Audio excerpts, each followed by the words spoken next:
Nah, khoi dalam ayat ini, apabila manusia mendapatkan harta yang berlimpah, biasanya manu'a. Apa itu? Biasanya sifat kikirnya muncul. Di masjid sering kita kasih contoh ya. Kita ini kalau punya uang 10.000, infak 1.000, itu enteng Pak. Berapa persen itu? 10%. Kalau punya 100.000, infaknya 10. Punya 1 juta, 100.000. punya 1 miliar. Nah, iman-iman loh. Oh, itu semakin besar itu pelitnya muncul. Orang kadang nanti kalau saya kaya mau ini, mau ini, mau ini, begitu kaya belum tentu seperti itu. Kenapa? Wa idza massaul khairu manu'a, manusia ini kalau sudah dapat harta yang banyak, biasanya sifat kikirnya itu muncul.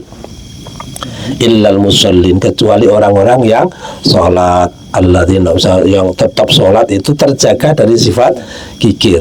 Kembali kepada masalah ini bahwa kalau orang betul-betul yakin dengan janji Allah, maka dia tidak akan menjadi orang yang pelit. Apalagi Rasulullah mengatakan 2 hal yang tidak bisa bertemu dalam satu hati adalah iman dan bakhil. Iman dan bakhil itu tidak bisa ketemu, Pak. Kalau imannya penuh, bakhilnya mesti hilang. Kalau imannya turun, bakhilnya masuk. Tapi bakhil dan iman itu tidak bisa bersatu. Nah, ini masyarakat muslimin rahimakumullah, bahwa harus ada keyakinan Allah subhanahu wa ta'ala pasti akan memberikan ganti yang lebih baik dari apa yang kita berikan. Rasulullah juga mengatakan bahwa ada 1 dinar melampaui 100 dinar. Ada orang berinfak 1 dinar tapi nilainya lebih dari yang 100. Ketika para sahabat bertanya, kok bisa begitu? Beliau mengatakan, orang yang berinfak 1 dinar itu, dia hanya punya uang 2 dinar. Diinfakkan 1, berarti berapa infaknya? Separuh. Ini ada orang punya ribuan dinar, dari dulu ya tetap 1 saja, tidak naik-naik. Maka yang 1 dinar itu bisa melampaui yang 100. Kenapa? Karena dia sungguh-sungguh besar yang dia keluarkan itu. Ini yang pertama. Kemudian yang kedua, bahwa as-sakha, jadi sifat sifat dermawan ini juga yazidul barakata fir rizqi wal umar. Di antara hikmah atau faidah kedermawanan itu adalah bisa menjadikan sebab harta berbarokah dan umur yang berbarokah. Maka rata-rata kalau kita melihat orang-orang yang suka berinfak, orang-orang yang banyak menafkahkan harta jalan Allah, berkahnya itu mereka terima dalam harta dan umur mereka. Kalau berkah dalam harta kita tahulah, artinya al-barakatu ziyadatul khairi. Jadi disebut berbarokah itu kalau menghasilkan banyak kebaikan.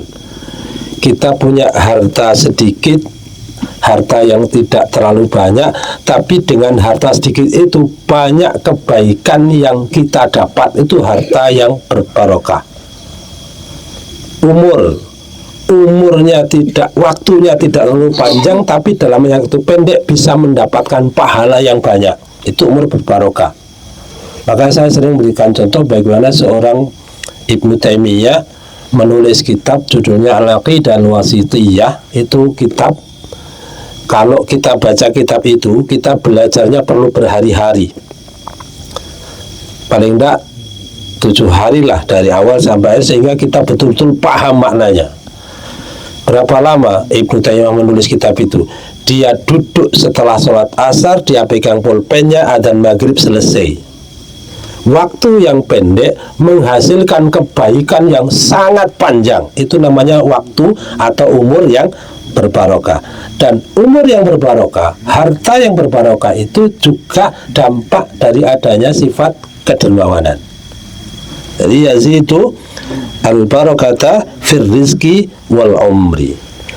Kemudian yang ketiga, yuzakil anfus, termasuk kedermawanan itu bisa membersihkan jiwa.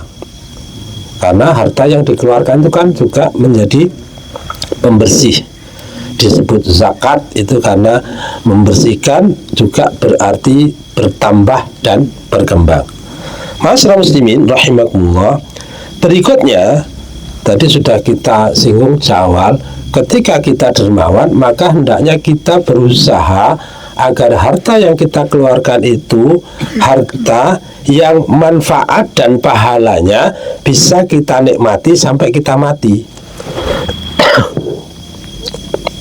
Kita memberikan sesuatu yang sesuatu itu tetap akan bermanfaat, bahkan ketika kita mati masih tetap bermanfaat. Maka pembahasan ini paling banyak pada masalah wakaf. Jadi orang mewakafkan sesuatu yang dimiliki, karena wakaf itu kan syaratnya harus tahan lama. Jadi kalau orang mewakafkan sesuatu, ya tidak boleh mewakafkan sesuatu yang mewakafkan nasi goreng tidak boleh, karena itu selesai. Tapi wakaf itu ya tanah, ya bangunan, apapun yang bisa bertahan lama. Kenapa? Karena diharapkan ketika orangnya sudah tidak ada, harta wakaf itu masih dimanfaatkan oleh orang banyak, dan itu akan menjadi pahala bagi orang yang mewakafkannya. Kemudian yang perlu kita tambahkan di sini adalah bahwa ketika kita sudah menjadi orang-orang yang suka berinfak, pesan Allah adalah janganlah kalian mengiringi infakmu itu bil manni wal adha. Jadi la tubtilu shadaqatikum bil manni wal adha. Jangan berinfak tapi mengharap-harap sesuatu. Yang kedua, jangan berinfak tapi diiringi dengan kata-kata yang menyakitkan. Kan ada orang ngasih tapi ngomongnya itu legit. Ngasih tapi kadang-kadang ini Pak Didi baru datang dari jauh, yang dulu sudah ya. Ya boleh, itu sudah mulai kelihatan nih. Ini bawa map ini sudah. Mak minta malu, tapi ngasih. Nah, itu kan ada kata-kata itu bisa menyakitkan loh. Ya kalau ngasih, kalau enggak apa? Qaulun ma'rufun wa maghfirah. Ucapan yang baik, memaafkan itu khairum min shadaqah, lebih baik dari sedekah. Yatbawa hadza sedekah tapi dengan kata-kata yang menyakitkan. Tapi jangan ayat itu diambil, kalau begitu daripada saya ngomong enak, tidak usah ngasih, ya tidak gitu juga. Apalagi kalimatnya sing penting ikhlas. Dikit yang penting ikhlas. Ya mending banyak ya. Atau malah saya mau sedekah takut tidak ikhlas, tidak usah, ya tidak sedekah satu situ. Karena di samping bil manni wal adha juga disebutkan kalladzi yunfiqu malahu ria'an nas, juga seperti orang yang menafkahkan hartanya ria'an nas, karena ingin mendapatkan pujian, ingin dilihat orang.